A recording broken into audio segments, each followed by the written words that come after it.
So at the time of recording this, it's been about 2 weeks since I've finished the rebuild of the frame, and I'm already pulling the engine again. Let me explain. So realistically, this throttle's the problem. It just looks awful, and it's not really being functional anymore. It's sort of wobbling around, not really what I want. I'm just going to remove the pipe and install a new throttle without the copper pipe on it.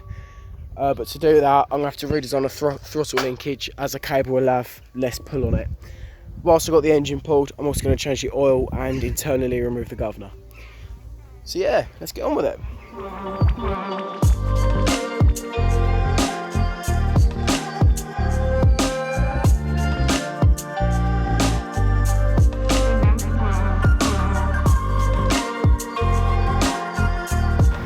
So I sort of skipped a couple of steps there. There's weld on the crankshaft. Oh, that was lightning. Whatever. There was weld on the crankshaft.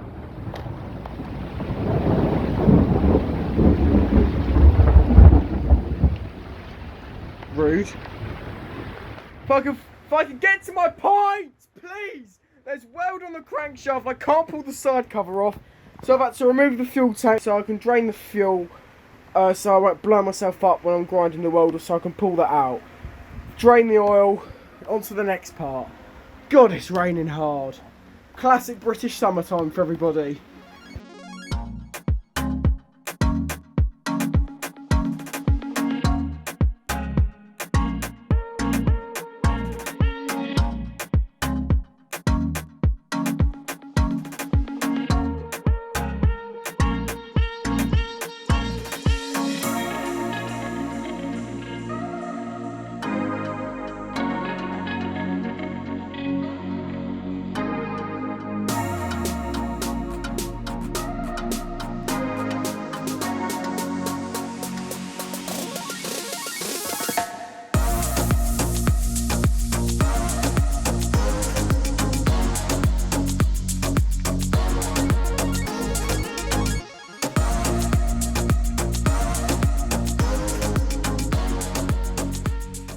So I've pulled the dipper off, so I can release that, and now I'm going to go and give it a wash because there's metal shavings all inside that and it's pretty nasty. I'm going to go and wash it out, leave it to dry, and yeah, so I've tapped the top, it's an M8 bolt, and I've thread locked it and torqued it down with the impact driver, so that ain't going anywhere. That's all sealed up. Lovely job on that. Now the throttle, literally this is the old governor arm. Just work off of that, so make some fun throttle linkages later. So yeah, let's go and wash the engine. So I've just washed it out, as you can see, got all the gunk out of it. I don't even want to think about the amount of people that I've upset by washing the inside of my engine out with water. That is not by the book. But I'll let it dry. I'll dry it myself. I made sure that none of it went up into the valves. And even if there's a tiny little bit, it'll just drop down. And you see there's mainly just oil coming out of there at the moment.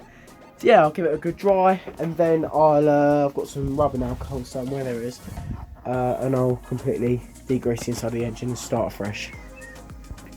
I don't think it's really official to be using fire to dry the inside of an engine out, but hey ho, it's doing the trick. The water's basically gone, so whatever.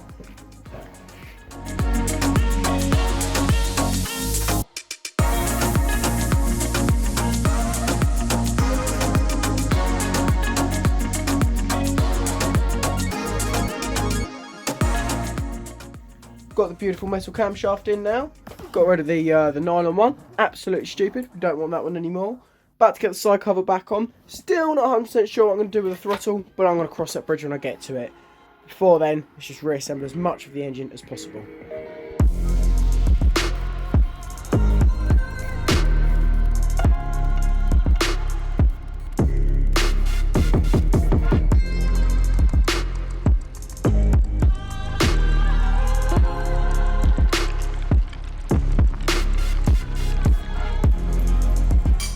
I finally figured out how to do the throttle after about an hour of messing around.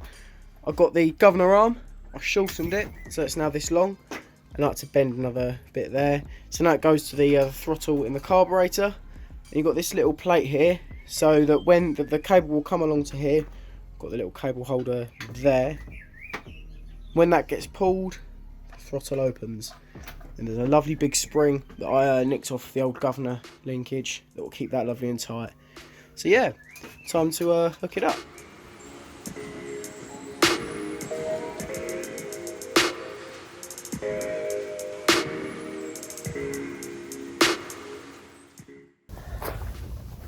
Okay, fuel on. That's that way. That's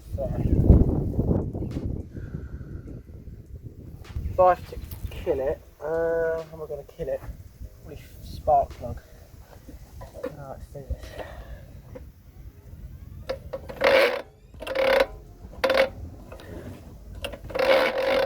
That's not what you want to hear. Oh! What is that? Is that internal or is that?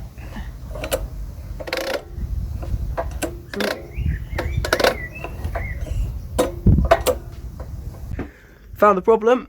That bolt was too long, was hitting the fan.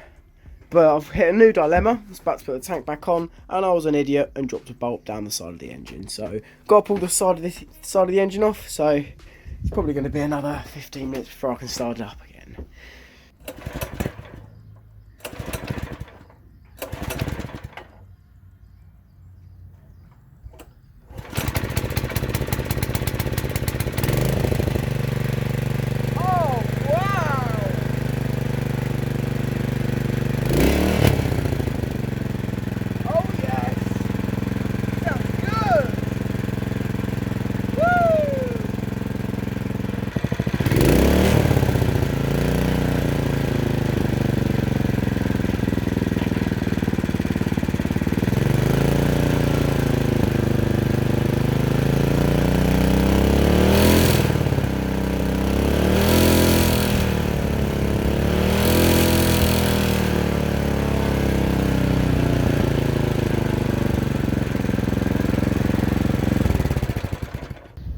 It's only been about 4 months since the last clip, but we've finally got the throttle up and running.